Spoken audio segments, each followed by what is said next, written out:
Hi there. This episode is about how to ask and get anything you want, even if it's not yet an option. Let's take a look at some things around asking, because one of the biggest questions that I got from my coach many, many years ago is, what would you want if you weren't afraid to want it? It's not something that we think about too often, but boy, that question still has me reeling sometimes. And maybe it's not fear. Maybe it is simply you're not even sure what you want because you don't know what you want.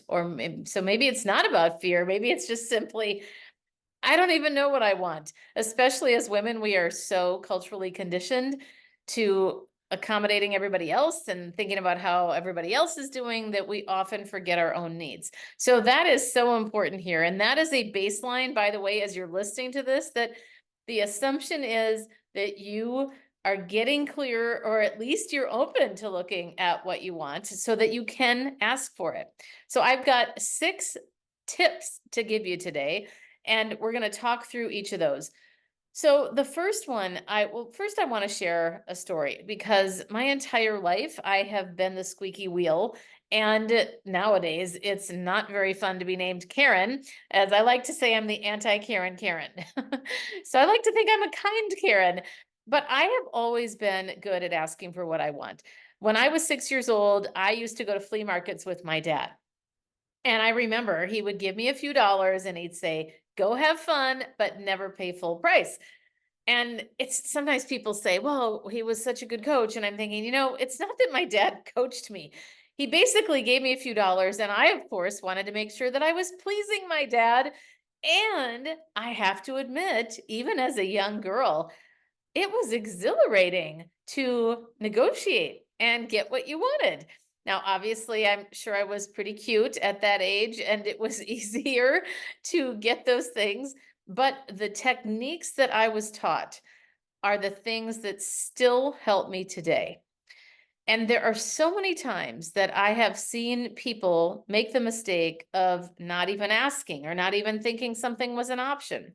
So let's first talk about the psychology of asking. So this is point number 1. For those of you linear folks in the room, point number 1, psychology of asking. Why do people hesitate? Why don't they ask? Part of it is our cultural conditioning, but part of that is self-doubt. Regardless of our cultural conditioning, we have had self-doubt that can be prevalent.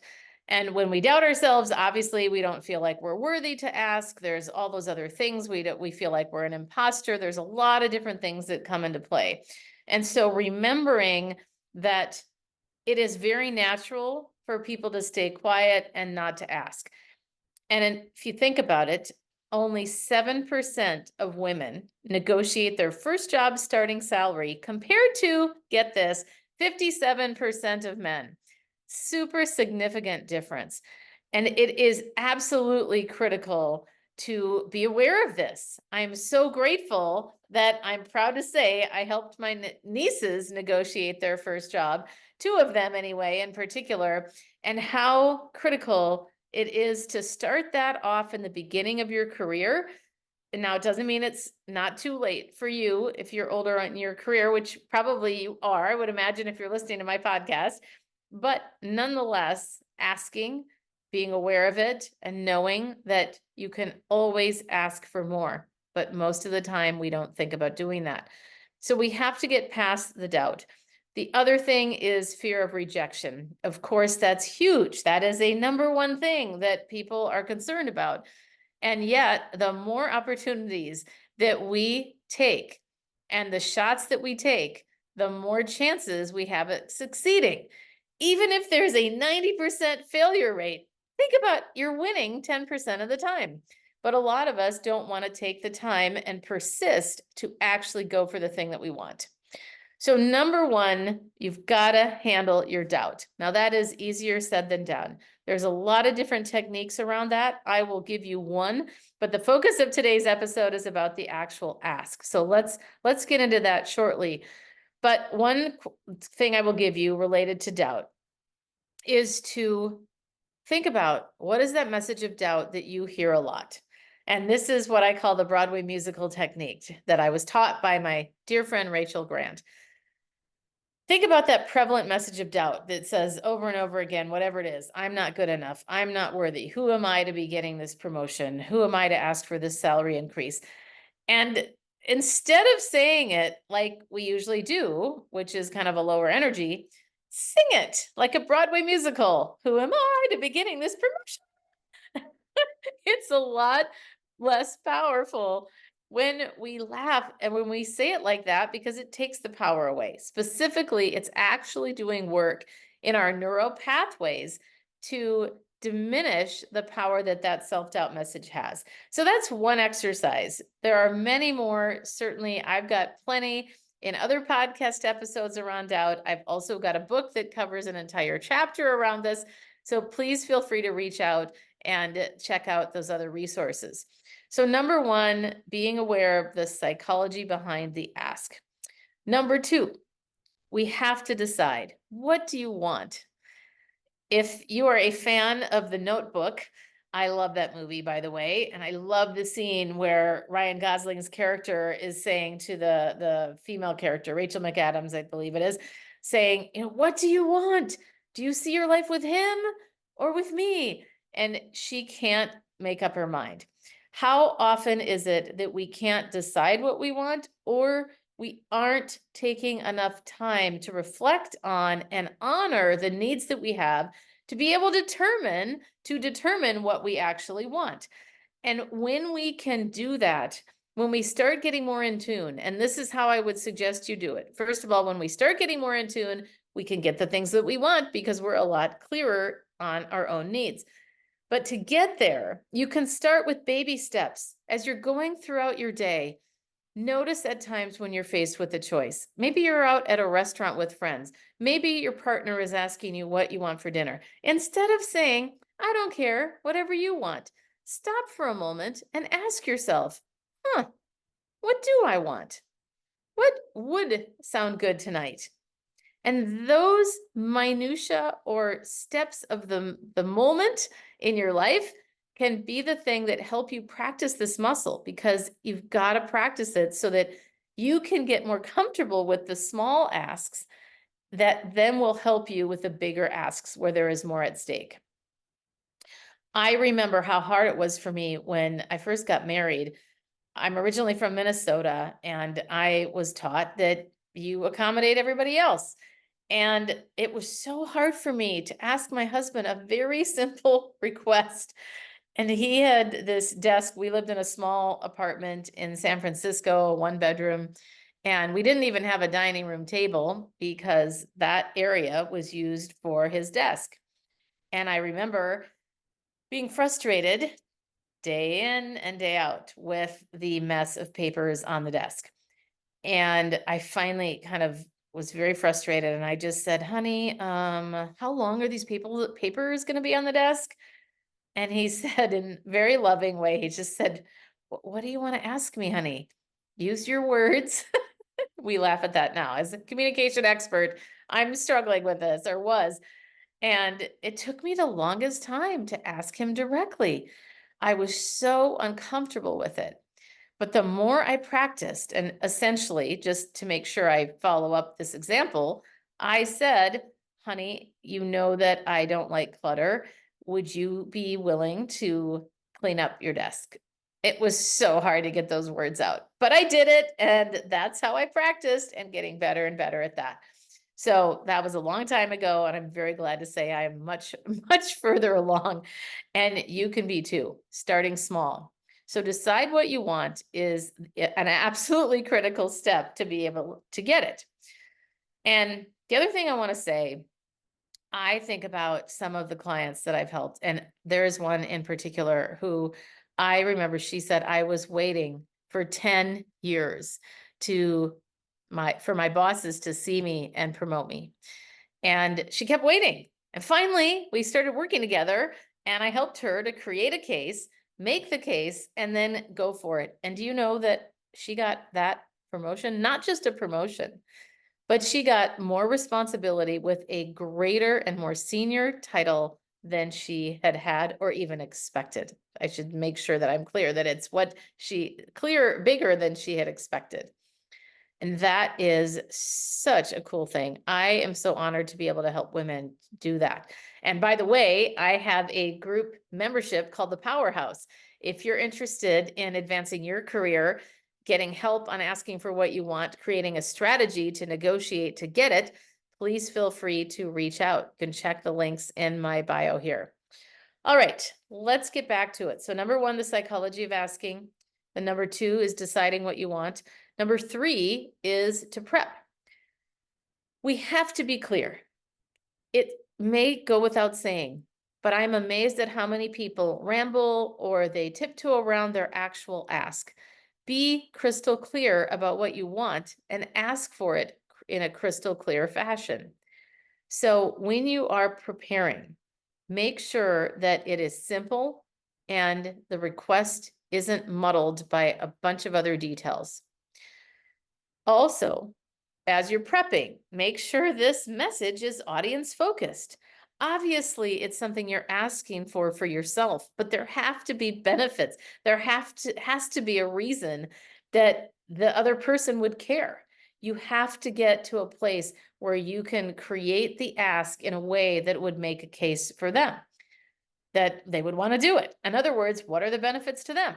I remember years ago in my HR career, I had been working as an HR manager. And frankly, I didn't love it because I really loved developing people.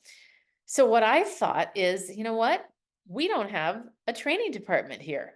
There is no training for particular things like these seemingly soft skills that are actually very hard skills, like communication, presentation skills, how to deal with conflict, how to give and receive feedback. And I made a case to my boss. I thought about it. I got really clear on what I wanted. And in the case for me to take on a new role, one that, by the way, did not exist at the time, I had to create a case where there would be benefits to her or the company or both. So number one, it was, this is going to help our retention.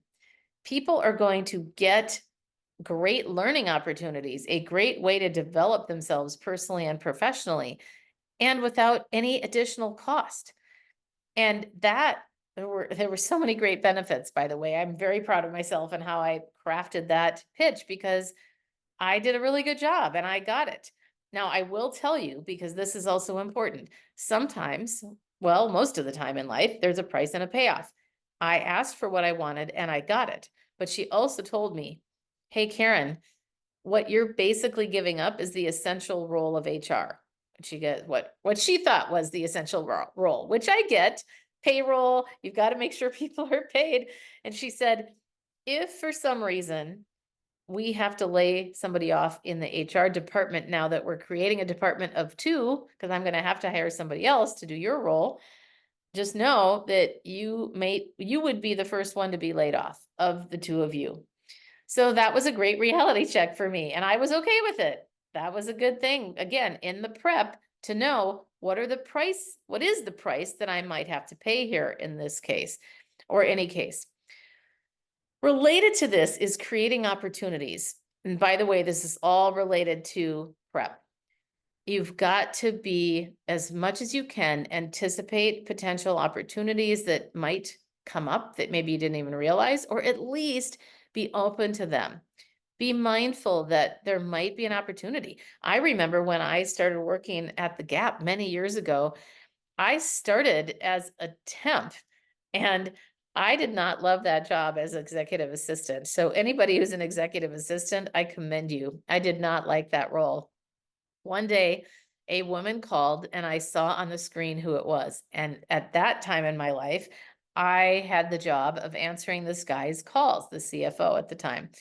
And the woman whose name was up there is somebody that I used to actually have as a client before I had gotten laid off at a previous HR job.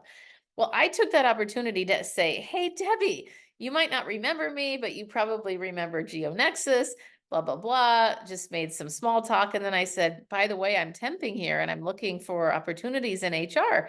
Do you know of any? And she was in the HR department. So she actually said, well, believe it or not, we're interviewing for a project manager role. And she, the next day, basically, I went and interviewed. Well, at the interview, The actual job was a project manager. I must admit, I wasn't particularly interested in it, but I wanted to get my foot in the door. But here's the cool thing. This is a great example of how you have to be open to opportunities that might not have even been there if you hadn't asked. And she said to me, the interviewer, "Hey, do you have any supervisory experience?" And I said, "Of course," which I didn't have a lot, but I did a lot of volunteering, a lot of leadership roles in my college days and in my volunteer work. And then she said, "Well, we're thinking about restructuring the department, and you would be a great fit for one of the managers." And I thought, "Oh my gosh, this is so cool." So I walked in for a project management individual contributor role, and I left being hired as a manager of a group of people doing call center work. So that was a really, really great example of creating those opportunities when they might not even exist, or you don't know that they exist. Another thing related to your prep is be prepared for objections. What kind of objections might there be? You never know what might come up. I knew when I was pitching my old boss, she was the CFO, about that training role. I knew that she was going to ask me a lot of questions. She was very money focused. So everything was related to money. Is this relevant? How are we going to save money? And of course, it was all about, from my perspective, people are going to be more productive when they get opportunities to train and they feel more valued because they're getting opportunities. But lots of things that I was prepared for. All right, so that's the prep. Let's talk about the strategies overall. So number 4 is strategies. You've got to be direct. We talked about being clear already, but be careful about words that can creep in, like this. I'm going to give you a couple of examples. Things like, "If you're interested in me, let me know." Or, "If you're interested, I'd be happy to chat another time." Or these if things that is not a direct ask. You've got to ask things directly, like, "Would you be interested? Will you sign on the dotted line for this?" Whatever that might be. Remembering that if it's something where they can passively respond, that is not a very powerful way to get what you want. A powerful way is to ask directly, "Are you interested in this? Would you like to learn more? Can I count on your support?" Something that basically forces them with a yes or a no. And a great example of this is truly asking a closed-ended question. Most of the time, and this is going to potentially sound contradictory, but we've got to be asking open-ended questions to get people to share more, to garner more discussion sometimes, to make people feel heard, to truly understand, because we want them to talk. But there's also a very strategic time in which you've got to make that direct ask. And that is what I'm talking about. Let's talk about another strategy, which is being open to the unexpected. We talked about this a little bit related to prep, but there are so many times when you might not even know what might be possible. And sometimes, rather than also feeling this pressure that you have to have everything dialed in and be perfect in your pitch, to even say, "What possibilities do you see with this?" This is a great thing in your career for those of you that are in a role, particularly I'm thinking of corporate, because of course that's where I came from, is asking your boss, "What opportunities do you see coming up? Here's my interest. What opportunities do you see coming up where this could fit?" And that also helps you to show this collaborative approach. You're also showing that you're respecting and honoring that person by asking their input. That can also be a really powerful strategy. The other one is body language. I am all about body language, making sure that your posture, you've got your shoulders back, you're leaning in a little bit, not leaning hunched over, but leaning in. You're also using hand gestures. And it's also really important, especially in person, to put your hands above the table. You don't want them to be under the table where you're trapped. I remember when I was working with AT&T as a client, and one of the executives said, "Can I introduce you, and will you record me when I introduce you so we can watch it after?" And I said, "Oh my gosh, that would be amazing." So she happened to be a petite woman, And she started introducing me with a lot of passion in her voice and hand gestures, except her hand gestures were under the table. Well, about halfway through, she probably got more comfortable, started bringing her hands above the table, looked a lot more engaging and a lot more confident. It's amazing when we hide, well, any part of ourselves, but when we hide our hands, there is something psychological about people feeling like they trust us less because they can't actually see the hands. And I understand that most of you are listening to this, but for those of you that are watching on YouTube, you can tell like it's more engaging because you can see my hands as I'm talking. This is also a really important thing with our our pitches when we're asking for what we want. The other thing is that we've got to make sure that we use our voice with conviction.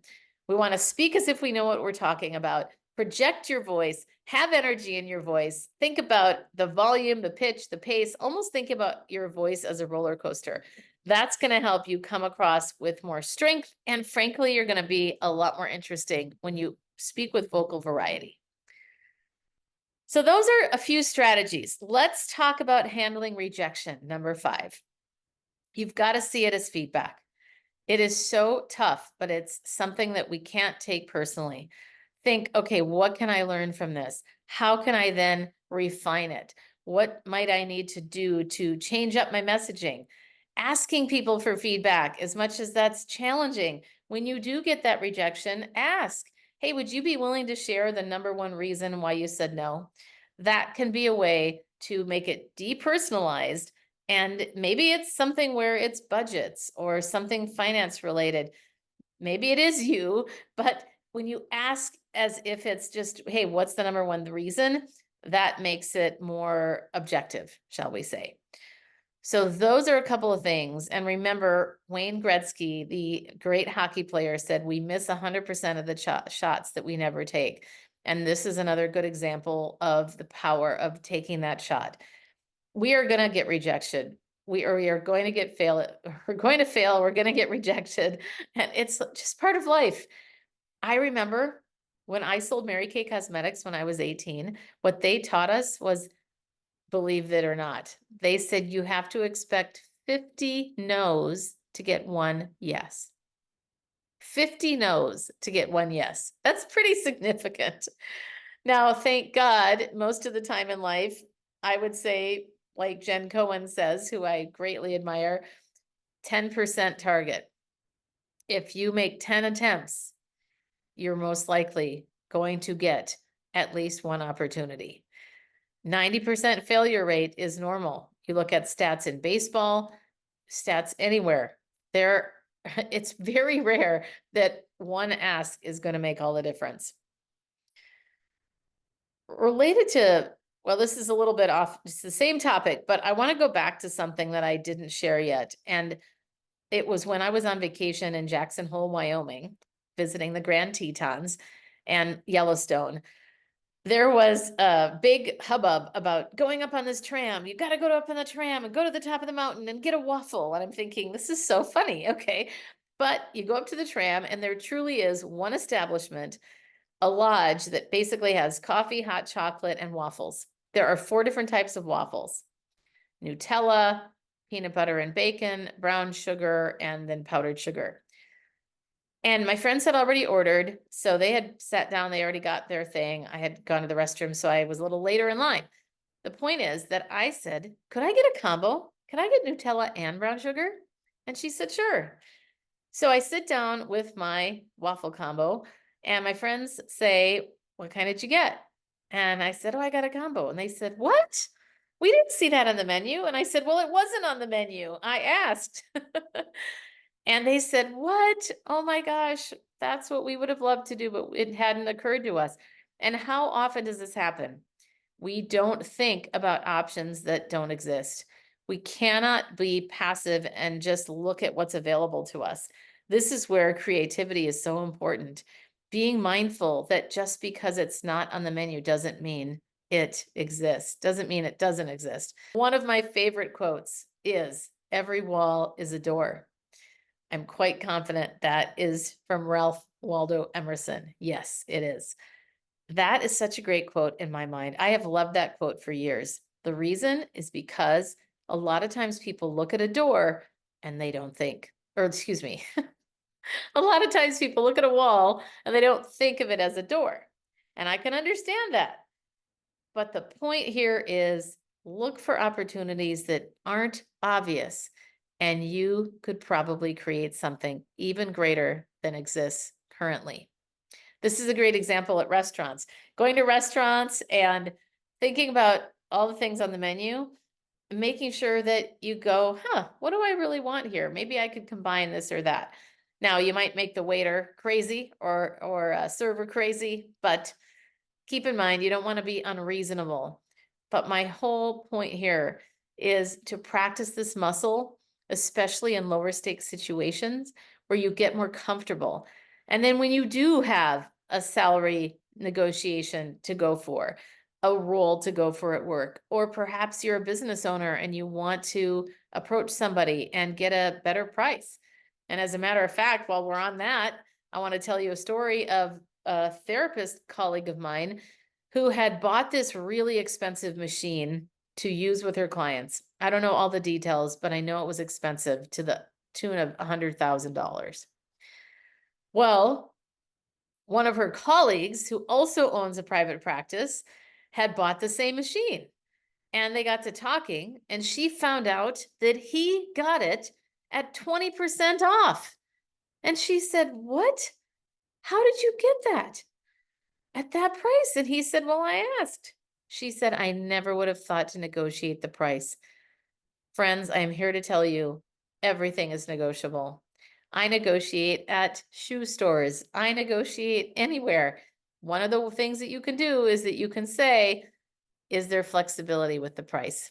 That is an easy way to say it. Now, I know that's a yes or no, but that is also an easy try. Again, try these simple things out in different situations, and that's going to help you with the bigger and more at stake situations. All right, folks, our last thing, our last point here is courage. We have to have courage. To do all of these things, you've got to have courage. You've got to find your courage. In fact, this is the number one thing that clients tell me after the fact. They say, "Oh my gosh, Karen, you helped me find my courage to ask for that raise, to go for that promotion." And I'll give you an example. I have a wonderful client named Giselle Maranta that works for Atrium Hospitality as the SVP of Sales and Marketing.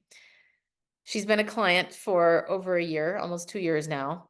And she said, "Karen, last year, she said, this is the year that I want to tackle my public speaking fear." And she set out, what she did is she volunteered to do something called a lightning round at a sales forum. And that was 6 months prior to that event. She did everything possible. We worked together to overcome her fear. She did amazing. And not only did she do amazing there, then she volunteered to be the speaker with 1,000 people as the opening keynote with a couple of other people. She did amazing. And she said, "Oh my gosh, Karen, you helped me find my courage to get past my fear." So it's really important to remember that all of this takes courage. So let's do a quick recap. When we think about how to finally get anything that you want, number one, you got to be aware of the psychology of asking and why people, and specifically you, what gets in the way of you asking for what you want. It's probably self-doubt. Number two, you have to decide, what do you want? Number three, you've got to prep, be clear, get all of your ducks in a row before you actually make the ask. And then number four, the strategies behind asking. Number one, being direct. Number five, you've got to be able to handle rejection and be aware that it's going to happen. Sometimes just naming something can make all the difference in us actually taking action. And then number six, you got to have that courage. We have to find it. Feel the fear and do it anyway. On that note, as a reminder, please subscribe. You've got lots of tips here. Please send this off to your friends, anybody else that you think that this might hold value for. And I've got the Powerhouse membership that is a wonderful group of women who are high achieving, growth minded, and we get together twice a month, as well as one-on-one coaching with me to help you advance your career and get rid of that doubt. If you loved today's episode, please subscribe and leave a review. It helps other people find the podcast faster, and it certainly helps me. Remember, you too can stand out with unshakable confidence.